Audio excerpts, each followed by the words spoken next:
Congo Info. Tout le monde est d'accord.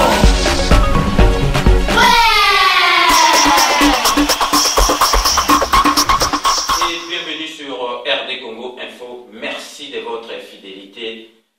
5 minutes avec César Ngadi, une fois de plus, Lelo na Zongele Bino pour la émission na Bino Oegotalaka. 5 minutes avec César Ngadi. Comme vous pouvez vous en douter, actualité et la politique sur Liwa, il y a Papa Tshisekedi, Papa Nabiso Akufa, ça fait 1 mois. Tilelo Nanu Ba Undiete.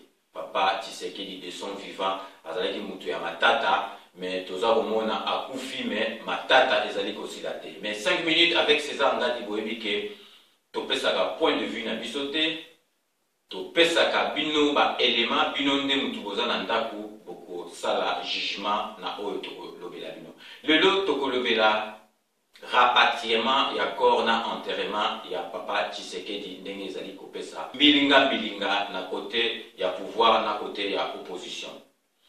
Décision ezomaki ke Papa Tshisekedi bakokunda ye na cimetière ya Gombe balukeli ye place moko ezali si je m'abuse pas 580 mètres carrés bazolaki ye place moko bazosala ngo sous forme ya mausolée po bakunda ye.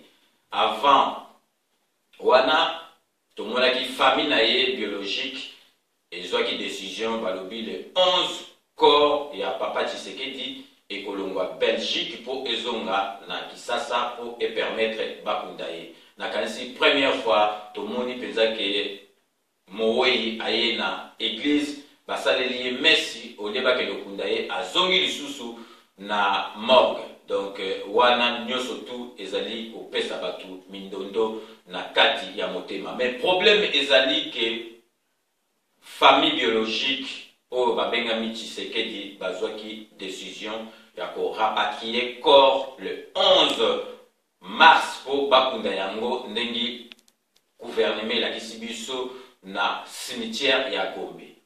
Tango kaka nouvelle wana ye ya famille parti ba militant ya UDPS basali pe ba vidéo bango bazali d'accord te balobi ke corps ya Papa Tshisekedi ekozonga na mboka te tant que gouvernement ya sika esalamité parce que gouvernement wana bakoki jamais koyamba Papa Tshisekedi na report tant que gouvernement wana esalamité ba militant IDPS baboyi bakunda ye na cimetière ya Gombe balobi kuna bakunda batu ya pouvoir batu oyo Papa Tshisekedi abandoko yoka na bango te jamais bakoki kokunda Papa Tshisekedi na cimetière ya Gombe.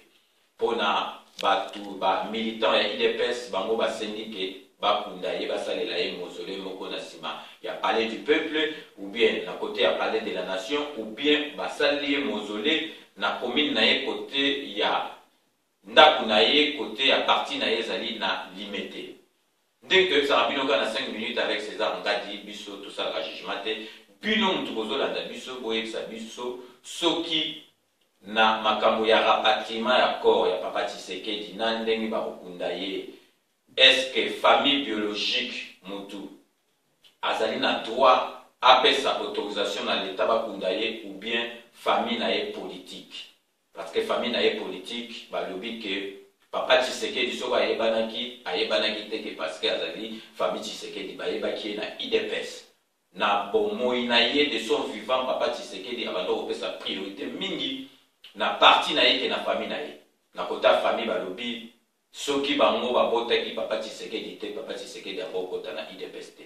Donc bino mutu kozolanda biso na 5 minutes avec César Ngadi bopesa biso point de vue na bino soki lelo famille politique akoki kozala au-dessus ya famille biologique. Bino nde bolisa biso soki famille politique mutu akokata makambu ou bien famille biologique mutu akokata makambu pour na enterrement ya Papa Tshisekedi. Dès que nous avons 5 minutes avec César Ngadi, nous vous laissons le soin d'en tirer vos conclusions et de nous faire parvenir vos commentaires, vos réactions, vos observations sur votre site RD Congo Info comme vous en avez l'habitude. D'ici là, portez-vous bien et à très bientôt pour un nouveau numéro de 5 minutes avec César Ngadi. N'oubliez pas, tout le monde est d'accord et il en restera ainsi pendant longtemps. Beaucoup vivre. Aimé Congo Info. Tout le monde est d'accord.